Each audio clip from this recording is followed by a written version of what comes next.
بسم اللہ الرحمن الرحیم۔ تمام لوگوں کو چاہیے جو اردو سپیچ ہیں کہ وہ آسان ترجمہ قرآن مفتی تقی عثمانی صاحب مد ظلہ وہ خرید لیں۔ تو میرے خیال میں اس کے بعد کسی کو اس موضوع پر لکھنے کی ضرورت نہیں ہے، نہایت ہی آسان آپ کی لائبریری کے لیے۔ دوسری بات یہ کہ کوئی اشارہ تک اس میں فرقواریت کی طرف نہیں ہے۔ دوسری بات یہ کہ اللہ کی مراد کیا ہے اس پر فوکس ہے۔ احادیث بھی کم ہیں، جہاں آئے سمجھ میں نہ آئے بالکل وہاں شأن نزول بیان کیا ہے، بس اللہ کی مراد کیا ہے۔ میں اس لیے باتیں کر رہا ہوں کہ یہ اپنی لائبریری میں رکھے، اور میں رفاع یونیورسٹی اسلام آباد وہاں پر 14 سال سے درس دے رہا ہوں، تو میں نے اس کو فوکس کیا ہے، اور یہ پورا میں نے 22 پارے تک ریکارڈ کروا دیا۔ 3 ٹی وی 5 ریڈیو پر بولتا ہوں، قرآن کا درس دیتا ہوں، اسی کو میں نے فوکس کیا ہے۔ تو یہ آپ خرید لیں۔ اگلی بات اس میں یہ کہ نہایت ہی آسان ہے، اور اس میں کوئی مشکل بات بدیہی باتیں ہیں نظری نہیں ہے۔ اپنی لائبریری میں ضرور آپ یہ رکھیں، کتاب، کیسٹ، USB اور CD یہ کسی کو نہیں دو گے، وہ واپس نہیں لاتے، تو کتاب بھی کسی کو مت دو، کوئی واپس نہیں کرتا ہے، خیال ہی نہیں ہوتا ہے۔ تو لائبریری جو ہے نا اس جگہ پر ہو جہاں پر مہمان نہ آئے، مہمانوں کی جگہ الگ ہو، یہ ضرور آپ اپنے پاس رکھیں، عوام الناس کو رکھیں، اور اس سے اللہ رب العزت کے مقصد کو کہ پاک رب کیا فرماتے ہیں وہ سمجھیں۔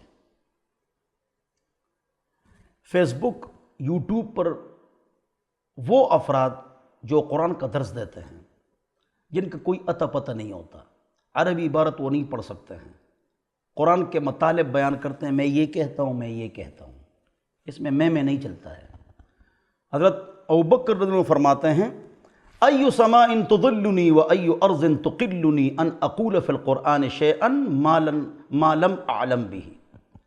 کون سا آسمان مجھے سایہ دے گا، کون سی زمین مجھے جگہ دے گی کہ میں قرآن میں ایسی بات کروں جس کا مجھے علم نہ ہو۔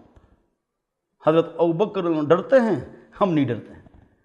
ابن عباس رضی اللہ عنہما مفسر قرآن فرماتے ہیں، من قال فی القرآن شیئا بغیر علم واصاب فقد اخطأ الاتقان۔ جس نے قرآن میں کوئی ایسی بات کہی، صحیح کہی، لیکن علم اس کے پاس نہیں ہے، اس نے بربادی کی۔ من فسر القرآن برأیہ فقد کفر، ابو داؤد۔ جس نے قرآن کی تفسیر اپنے دماغ سے کی وہ کافر ہو گیا۔ میڈیکل کالج سے جو فارغ ہوگا وہ ڈاکٹر ہوگا۔ جیولوجسٹ کون ہوگا؟ جس نے جیولوجی پڑھی ہے، جس نے دین پڑھا ہے، اس سے قرآن سیکھو۔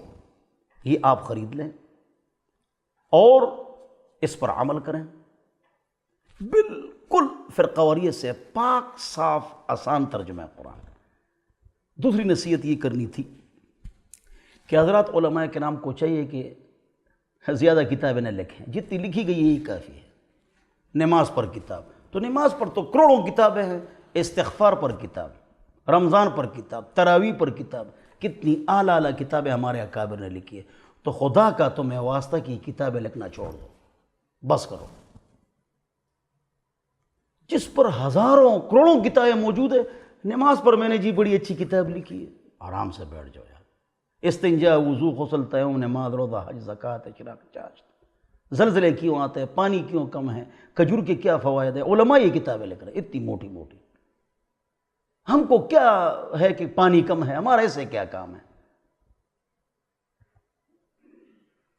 اللہ ہم سب کو سمجھ عطا فرمائے۔ علماء کرام کتابیں لکھنا بند کریں، صرف اس پر کتاب لکھو نیا فتنہ آ جائے یا نیا کوئی مسئلہ آ جائے۔ کلوننگ، ٹیسٹ ٹیوب بیبی، اس پر بھی آ چکی ہے کتابیں، نیا کوئی اس پر لکھیں۔ کتاب آسان اور سب لوگ خرید سکے ایسی کتاب۔ اللہ ہم سب کو سمجھ عطا فرمائے، ناراض نہیں ہونا۔ والسلام۔